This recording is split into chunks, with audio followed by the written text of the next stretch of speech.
big news. We were able to agree to terms on a deal with Los Angeles Rams on moving that first overall pick. When is that ever going to Eagles happen again? get the number 2 overall pick.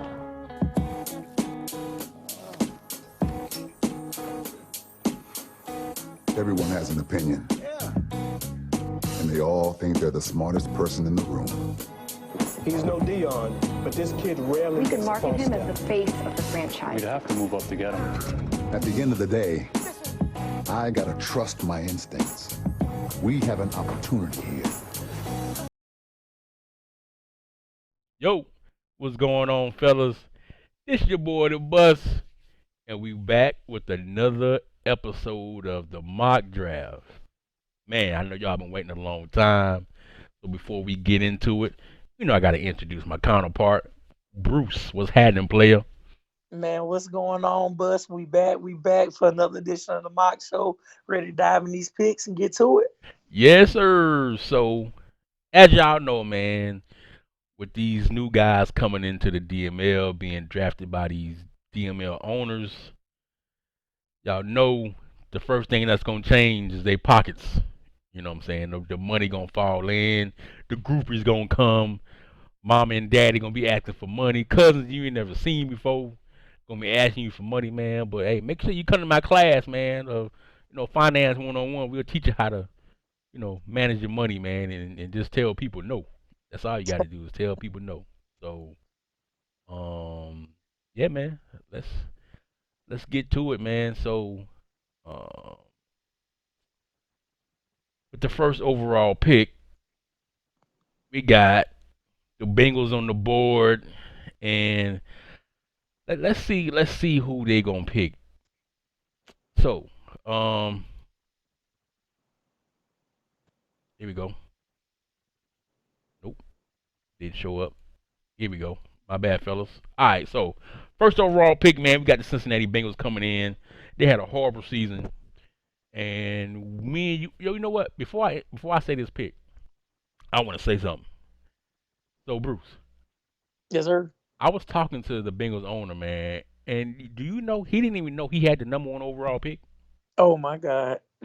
Well, that goes to show you that's the type of stuff and attention that puts you with the number 1 pick. So actually, you know what? That don't surprise me, but that's crazy. Right. It doesn't really surprise me at all, but it kind of threw me off that he didn't know what pick he had. You know what I'm saying? But anyway, right. So this is the first pick, we agree on for the up and coming mock draft, man, and we both have the Bengals going cornerback with Mr. Nate Robinson. So I'm gonna start off with you because I know you're a big Miami Hurricane fan, yes, and sir. I know you've seen this dude play numerous of times, man. You've probably been following him since he was maybe a 5 or 4 star coming out of high school. So what do you think about Nate Robinson, and how is he going to impact this Cincinnati Bengals team? Okay, so first of all, throw to you up. Got to one time for the one time. But this guy, Nate Robinson, man, like you said, I've actually been following him since he was in high school. 4-star recruit. He's came in and did his thing. Him and they have another cornerback there named Marcus Hartwell. They were the best duo in college football this year. But specifically about Nate, man, he's a fast kid. He can jump. He can run. He does all the things you want a cornerback to do. Sometimes he's shown in the past to struggle with catching the ball. So he's got a lot of pass deflections. This year he led the NCAA. But in past years, he only had 2 or 3 picks. This year he finished with 7. So that's why he's kind of jumped up on the boards, in my opinion. And he also took 3 of them back to the house. Gotcha. Now, in particular, how he'll help the Bengals, man, the Bengals just awful. Yeah. And they've been really, really, really bad against the pass. They were 29th this past year against giving up in yards per game, passing yards. And the secondary is old. Mike Hilton is old. Now, they did draft Deion Mitchell from LSU last year. Yeah, I remember that. Yeah, so I think for them, if they were to add him on the other side, it'll kind of solidify that back end of that secondary, and we'll see. We'll see how it goes for him. Maybe he won't be in the top 5, but what's your opinion on this kid, Nate Robinson? I actually like Nate Robinson, man, and this is not the Nate Robinson that played basketball. You know what I'm saying? So let's get that straight. Not to be confused. Yeah. So And I really think Nate Robinson can come in here and really give this Bengals team a solid secondary. As you mentioned earlier, they drafted Deion Mitchell last year out of LSU, but they also have Antoine Ashmore, who's a superstar as well. So when you tag him up with Antoine Ashmore and a Deion Mitchell alongside with Jesse Bates in the secondary, and then you got the veteran Von Bell, this could potentially be one of the best secondaries in the league. Now, the thing I like about Nate Robinson is his height. So if the Bengals actually draft him, you can probably move Antoine Ashmore back to the nickelback where he probably should be playing. Mm-hmm. Because he's only 5'9", so now you pick Nate Robinson. You got 2 6'2" corners, out there with Ashmore. Deion Mitchell is 6'2" with 93 speed. Then you bring in Nate Robinson.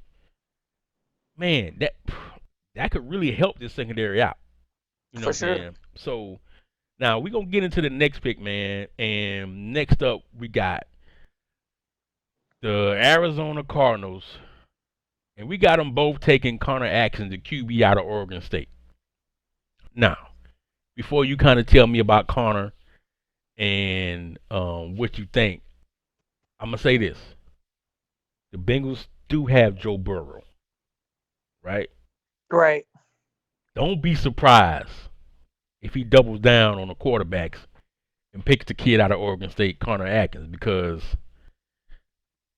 I honestly think Connor Atkins is someone who's special and has that Lamar Jackson effect. Now, I know we don't really see Oregon State playing on the big TV and on the televised stations and nothing like that, but I've seen enough film of Connor Atkins to say, bruh, this dude is fast, man. Oh yeah, he's a burner. He's fast. He can extend the play. He has a big arm. He kind of reminds me of a younger Lamar Jackson, man. So, Bruce, tell me your thoughts on Mr. Connor Atkins from Oregon State. So just to piggyback, bust off everything you said, the kid has a cannon. He's fast, can extend the play, high level of football IQ. The only knock that I would say on him is from him being at Oregon State. When he played against the Pac-12, he shredded them. He did great. This year, he actually finished second in the Heisman voting behind the guy we'll mention later, Right. Played receiver at Florida. But the knock on him is when he plays against other power conference schools that he doesn't match up well. It's not the same. So over his 3-year career, he went 1-5 against other Power 5 schools that were not in the Pac-12. So, and that one win that he got was against a Vanderbilt team in overtime. Yeah. So, as far as tools and the intangibles, I think Connor Atkins just jumps off. He jumps off at you on tape. He's a great player, and I agree with you. The Bengals could definitely take a chance here, and I don't even think it'd be a too huge of a chance if they wouldn't grab Connor Atkins and push Burrow out the door. Yeah. But the only knock on him is the mentality. Can he win in the big games? Can he win against other top-level competition? Because as we know, the Pac-12 has been kind of down over the past couple of years. So I think he's a good fit. Now, with the Cardinals have no business being here, first of all. Nah, like none. they really don't. And I'm not even sure if the team has an owner or if the dude's on vacation. I don't even know if the dude really wants to even be here. You know what I'm saying? Right. So Right.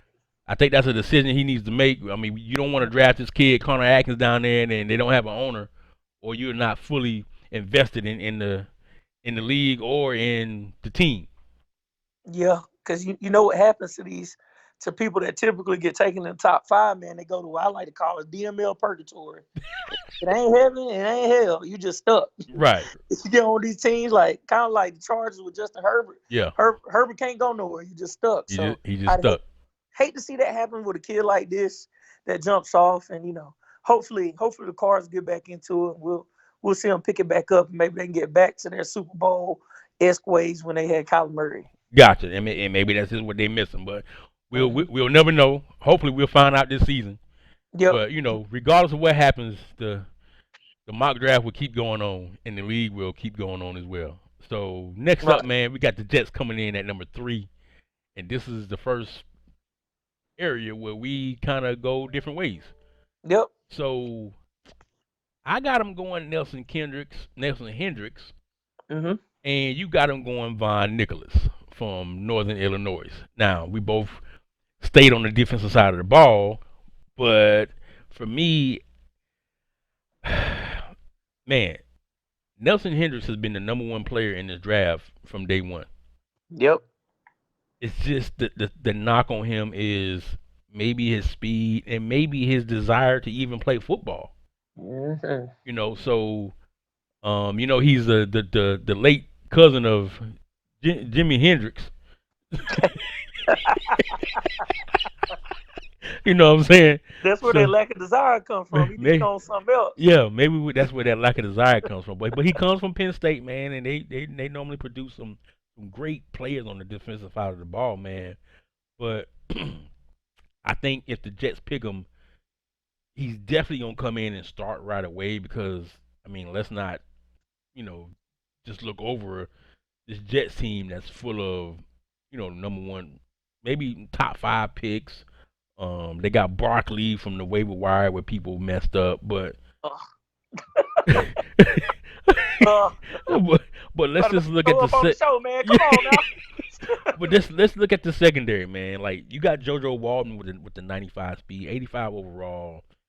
You got Javelin Guidry with 96 speed, who's 83 overall. Man, if Nelson Hendricks comes in, you have to start him, being that you picked him so high. But I just don't know if he's going to be able to compete with the first 2 corners on this Jets team. That's my thing. But you got him going Von Nicholas. So tell me why you feel like Von Nicholas out of Northern Illinois is a guy versus maybe a Nelson Hendricks or even somebody else. Well, okay, so the reason why I thought Von would be in this spot, because so similar to Mr. Hendricks being the number 1 player on the board all year, Nichols number 1 defensive lineman. Squire has an aging Carl Lawson, who is about to, I think he's going to keep him around, obviously, but he's 30 years old. He'll be 31 next year. Franklin Myers is old. He'll be 29. So I think it'll be a good opportunity for him to come in and maybe, you have kind of like you're saying with Hendricks. If you take Hendricks, you're going to have to start him. So what is the plan after that? Right. I believe, and you could tell me if I'm wrong, I think Squire plays a 3-4. Yeah, I think he plays a 3-4. So if he does, then he can move Nichols to the outside backer and to replace Brian Cashman, or he can still keep him at that right end spot and take Carl Lawson's spot away. But I'm not sure if he runs a 4-3 or a 3-4. But because of that, I think Von Nichols' versatility makes him match for a fit to where he can play multiple positions. Gotcha. And that's what made me go away from the Hendricks pick. I like your Hendricks pick, but I think Hendricks can just play corner, right? Right. But we can play DN or outside linebacker, depending on the scheme. So that was different. Gotcha. And then being in that conference, man, with 2 heavy hitters with the Miami Dolphins and the Patriots, I guess you might want a guy like Von Nicholas, who can play multiple positions where you can line him up maybe at the linebacker spot, one play at the DN spot on another play, and so that makes the offense always look for, hey, where's Nichols at? You know what I'm saying? Along with all the other established and great players that they have on this New York Jets team. So yeah, I would probably agree with that. I like that pick, with Von Nichols being very versatile going to the Jets. Next up, man, we got the Chargers coming in with the number 4 pick. And once again, we have 2 different picks here where I have Von Nicholas going to the Chargers, and you got LaRon Goodwin from LSU going to the Chargers. Now, we already established that Von Nicholas is a very versatile player. He can play standing up or with his hand in the dirt. Now, I had Nichols going to the Chargers mainly because when I look at the DNs at the defensive side of the ball for the Chargers. I think they need a little help.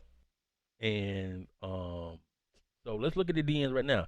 You still got Khalil Mack there at the DN spot, but he's 34 years old. But on the right side, man, you got Jordan Willis and you got Mason Kirkpatrick, who's still trying to find himself. And I think Jordan Willis may find himself looking for a team. So when you put a Von Nicholas there to team up with an older, aging, and still superstar Khalil Mack, I think that gives him an edge as far as like getting pressure on the quarterback. So that's the reason why I had him going Von Nicholas. Now, let's go to your pick where you obviously chose LeRon Goodwin out of LSU.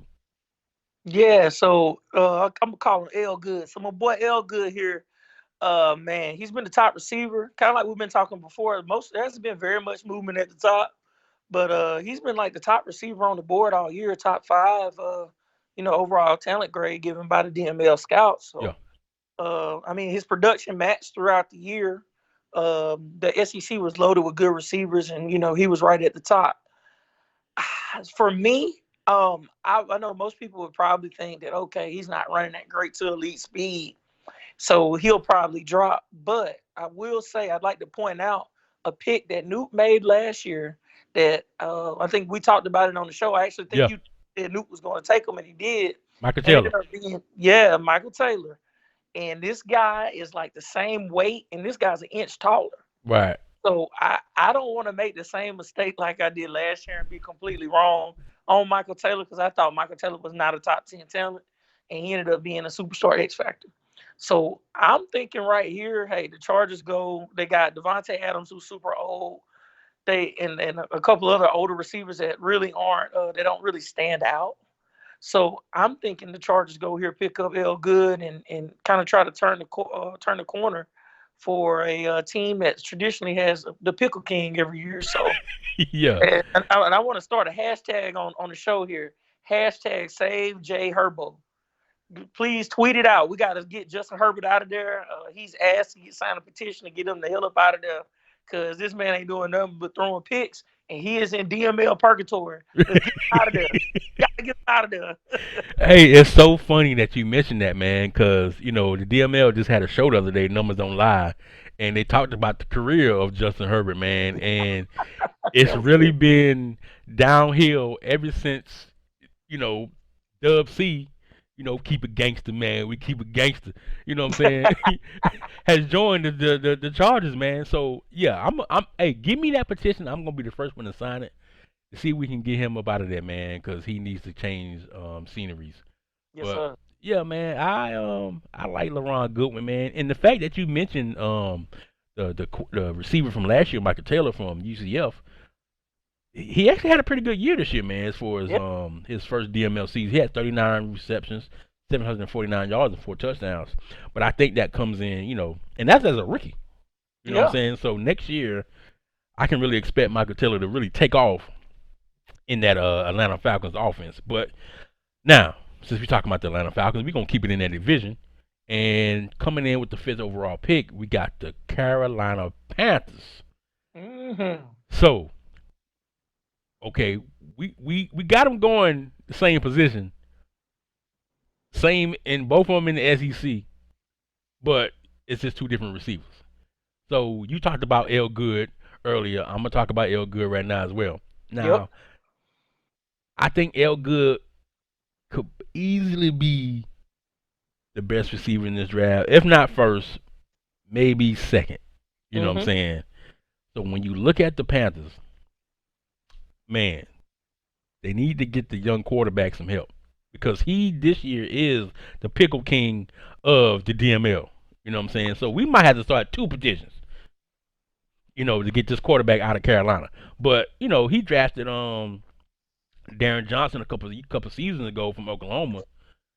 But even with the guys that he has on the team, with DJ Moore, Duvernay, Terrence Marshall, he just can't seem to get them the ball. And I'm not sure why, but I believe when you bring a guy like LeRon Goodwin in, who has the pedigree of being a great receiver, man, because you already know how LSU does. They had Odell Beckham, Landry. They can team him up with Terrence Marshall, who's also from LSU.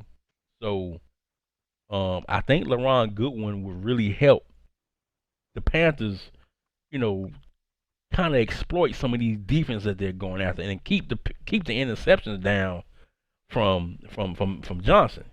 Because you can't have another year where you're the pickle king. Nope. So now you got him going with the Heisman winner Harold Carey from Florida. Tell me about Mr. Carey, man, and why you feel like Carey is a better fit than Goodwin right here. I mean, I need to know because both of these receivers come from the SEC. They're both good. What is the difference between these two?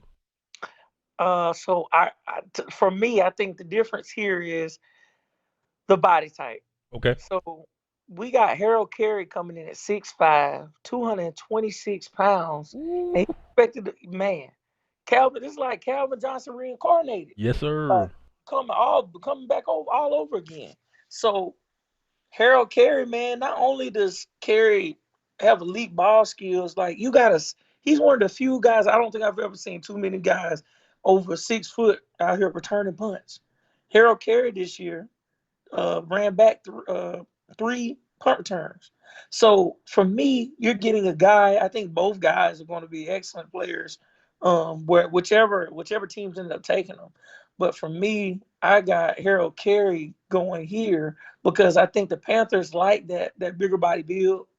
If you ever hear C-Rob talk, he talks about what they call the tight build, which is for the DML historians, Will Rice was a heck of a receiver, I want to say, last cycle. Yes, he was. So since then, everybody's wants to get a Will Rice. Or, man, I think was it a Brian Balcom? I think Marizzi had a couple years ago with the Giants. Yep.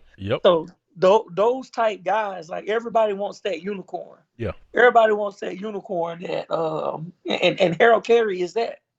Harold Carey is that unicorn. So to me, and if I was the Chargers, I would have probably took Harold Carey there, but I don't think that Dub was really going to look that deep into it. So that's why I was like, oh, okay, top 5, he's going to, he'll take L good. But to me, my favorite receiver, I can't even say that. My second favorite receiver is Harold Carey. We'll get to my favorite receiver later on in the mock draft.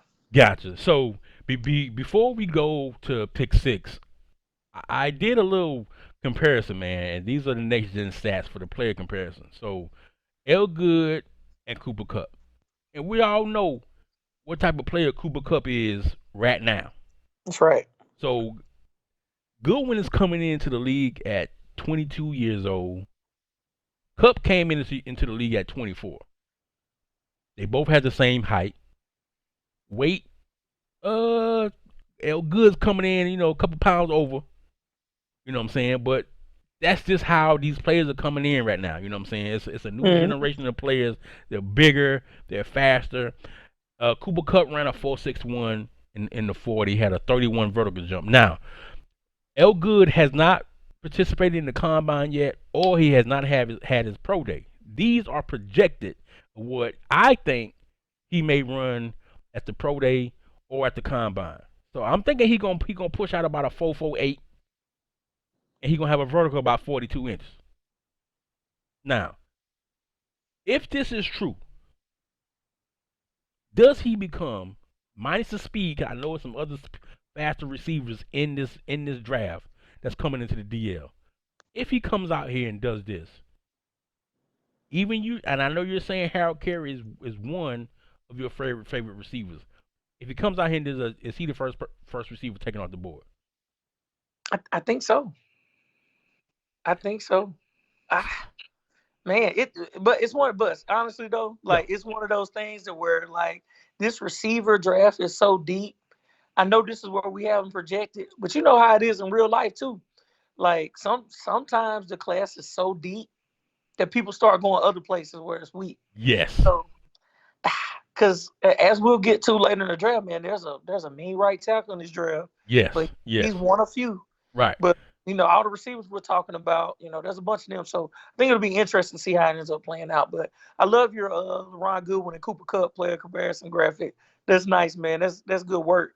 Yeah. I know it's the mock draft show, but I feel like sometimes won't give enough props to good work like that, man. So for sure, we appreciate you when you drop that fire like that. Yes, sir. So we're gonna keep it moving, man. And coming in at pick number 6, we got the Las Vegas Raiders, man. And oh man, we right here, we're on the same page again, man. So we got him going QB out of Michigan State, Glenn Blumberg. Now I don't know about you, but I mean Michigan State is known for having some mediocre quarterbacks, I say. Yeah, I agree with that. And I think the biggest name right now that probably came out of Michigan State is Kirk Cousins. Mm-hmm. So, okay, what's your analysis of Glenn Blumberg, and why do you feel like he's a great fit for the Raiders? Well, Glenn Blumberg has had a steady career at Michigan State, kind of similar to like how you mentioned Kirk Cousins, or even lesser quarterback on by NFL's eyes, Connor Cook. Yes, yes. At a young age, he won the Elite 11 football camp in high school, so he's always kind of have eyes on him. So, but as far as a college career, he's had good numbers. But as far as team success, Michigan State really hasn't lived up to it. They only made it to the Big Ten championship once, and they lost in a blowout to Iowa. Mm-hmm. So obviously, he never made a college football playoff. But after talking to the owner, Blackie Chan, man, he's and I know you have too. But Blackie, man, he ain't, he hated Derek Carr in Gridiron, and now he gets the Raiders again in DML, and he's got Felipe Franks, computer-generated guy named Clint Woodyard, and then Will Merritt. None of these guys are over 75 overall. None of them. So I think it's kind of a no-brainer situation for him to hop on this guy, and take him. You get anytime you can get a guy with an arm as elite as Glenn Blumberg, it's kind of hard to turn down. Now he isn't the most mobile, but I sense a rebuild happening from the old Raiders owner to Blackie Chan. So I think he's gonna kind of flip it around and build around Blumberg. Gotcha. I totally agree with that, man. And I'm looking at the quarterbacks on this team right now as well. I mean, Woodyard probably shouldn't even be. Well, I can't say he shouldn't be in the DML. I mean, he has a big arm with 96 throwing power, but Will Merritt, I think he's going to be on somebody's practice squad or trying to, be that third quarterback to hold the clipboard. Felipe Franks, he should be. If you draft Glenn Blumberg, Felipe automatically becomes the number 2 quarterback. Yep. But Blumberg comes in, he'll have some weapons around him. I mean, because you can't just get rid of Aaron Jones. As far as receivers, you still got Henry Ruggs out there, Curtis Samuel. So he'll come in with some weapons and some receivers who will be able to make the transition from Michigan State to the DML easier for him. And we all know the biggest safety blanket for any quarterback is the tight end. And even though he's old, Darren Waller is still playing for the Las Vegas Raiders. So I'm pretty sure Glenn Blumberg is looking forward to coming in for the Raiders and throwing his first pass to Darren Waller. I can see that combination, being really good in the AFC.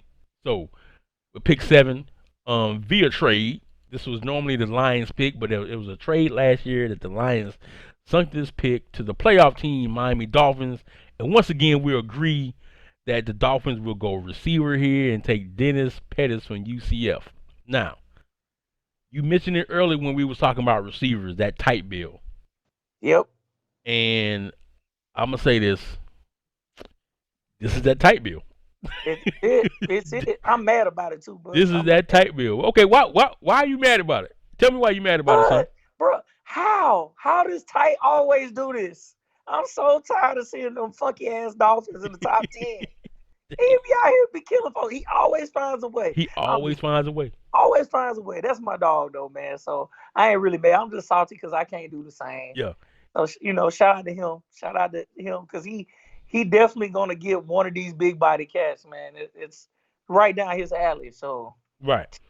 So looking at the pick, like I said, we both agreed on the kid from UCF, Dennis Pettis, coming in at 6'4", 220 pounds. Now, as we mentioned before, nobody has participated in the combine. He does have an invite The combine just hasn't taken place yet. I think it's going to take place sometime tomorrow around noon. So make sure you tune in to the combine and see what these dudes get. But just the projection, the dude has great to elite speed, great to elite strength, Man. great to elite jumping, and the dude is already 6'4". Yep. Like how do, 220. yeah, 220.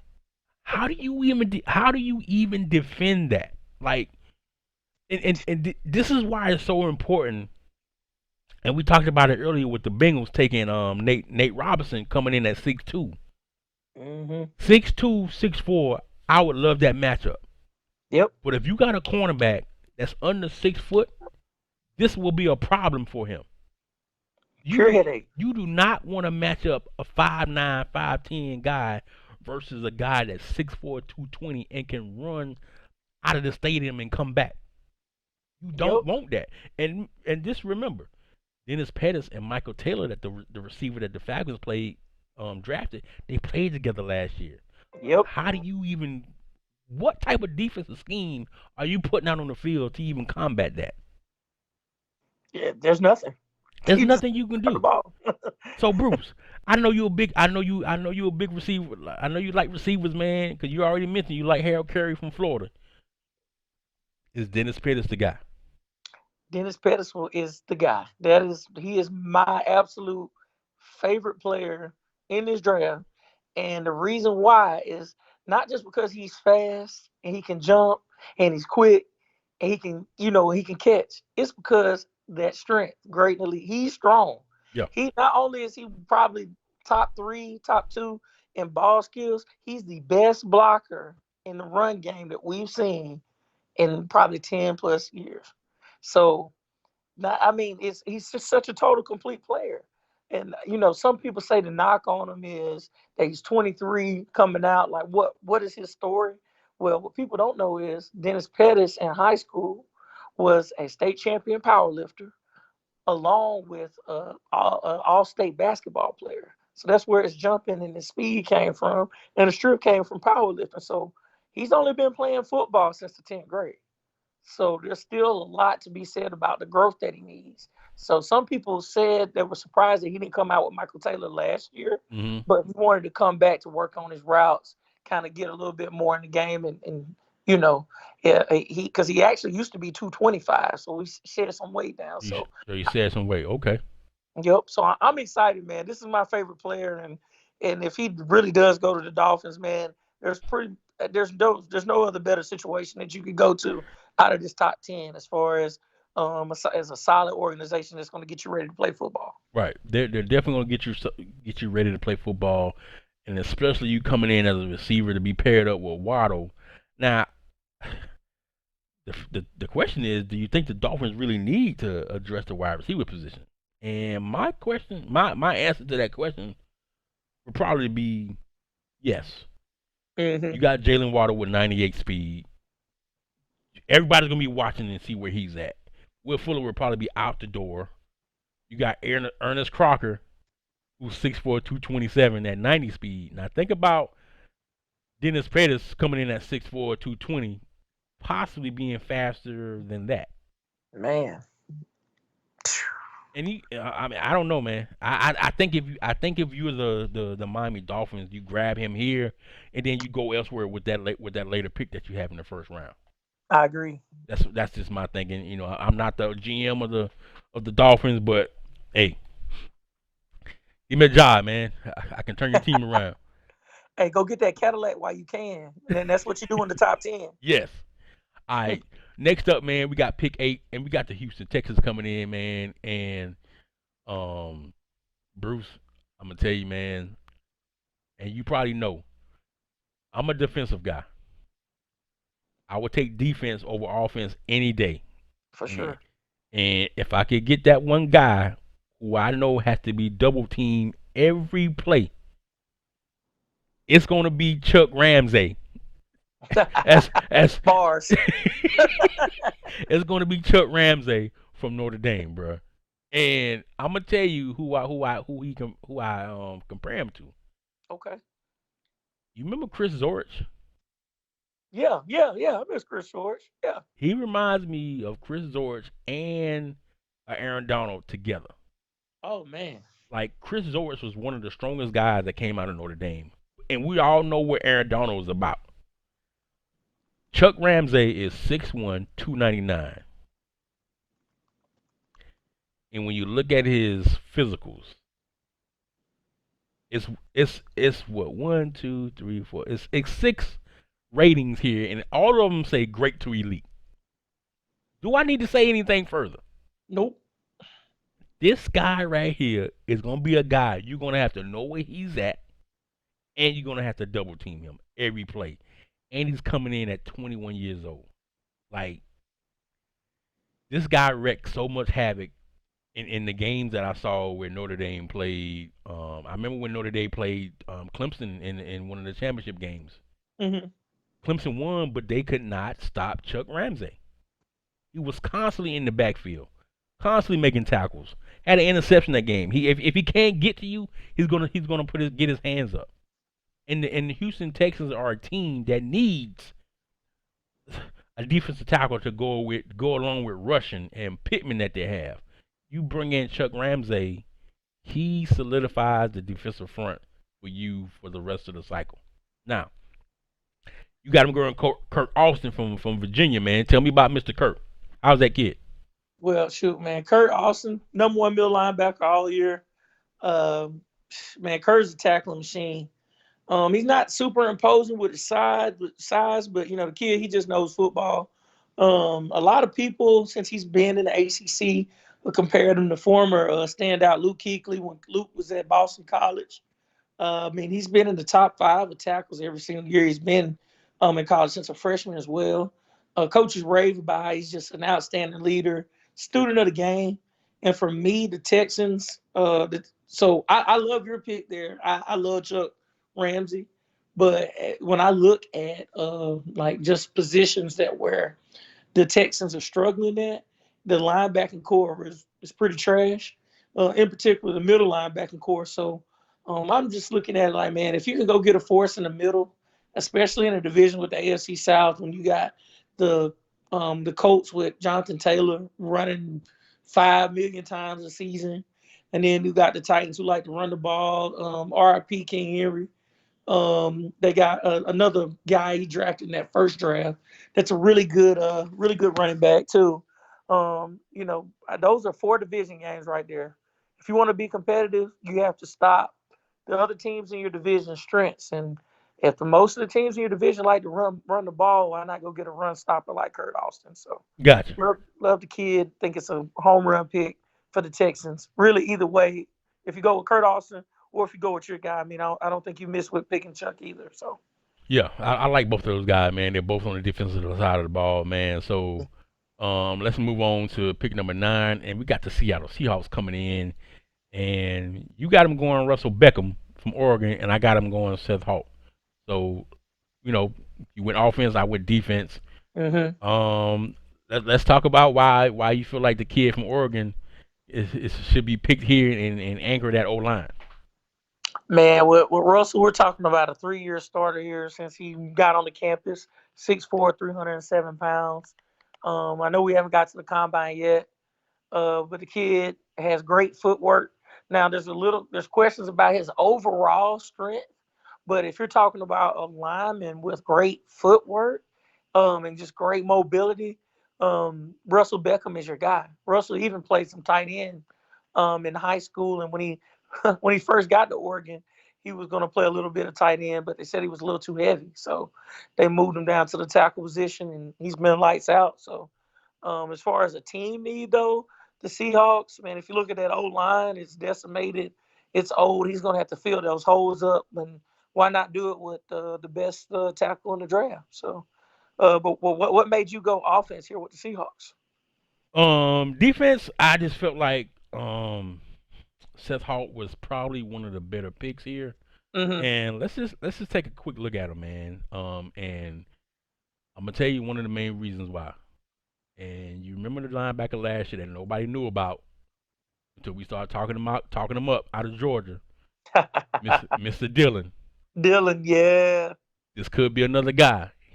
him and Dylan played together, but when Dylan left, he just slid into the middle linebacker spot. He went from outside to inside. So at 6'1", 251, he's a run stopper, man.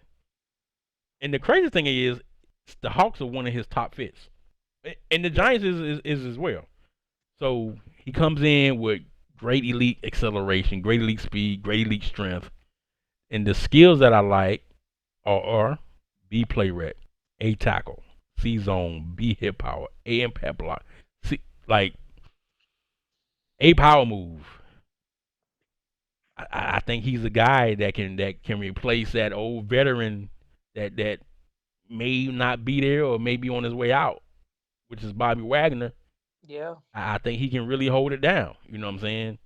And so when you go look at the Seahawks team, let's just look at them real quick. So on the defensive side of the ball, at the middle linebacker position, yes, Wagner is not there, and you got Alexander Johnson, who's 33, Christian Kirksey, 33.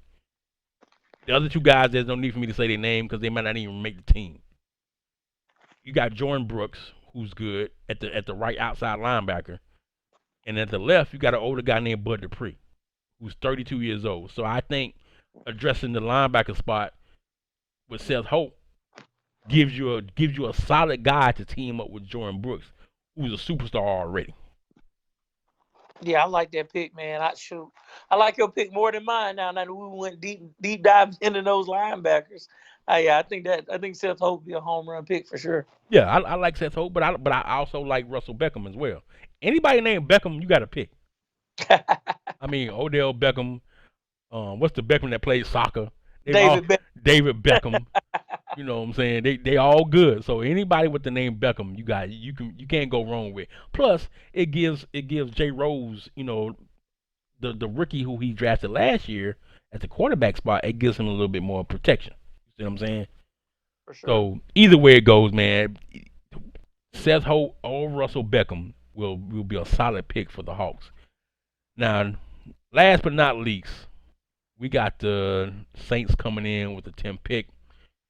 And you got him going Harold Stockton from Georgia, another SEC guy, and I got him going Shelton Perkins. So, Harold Stockton, man, we really haven't mentioned any safeties in this Nope. draft yet. So tell me about Harold and what will he bring to the Saints? So Harold Stockton, probably my second favorite player in this draft. Pure stud, kid out of Georgia, 5'10", 217. He's going to be one of those guys that tests like LaShawn Brittingham did last year. That was playing with the Texans safety. I really think he's just going to blow the combine up. Now, Stockton Harold Harold Stockton led the country in forced fumbles. He was top 10 in tackles and finished the top 3 in interceptions. Now, that alone you would think would probably move him up more like top 8. But right now, Harold's kind of dealing with some troubles off the field. He's got a pending assault charge from a bar fight down in Athens. They had him a couple weeks ago. So NFL teams are going to be talking to him when he gets to the combine to kind of see where his head's at.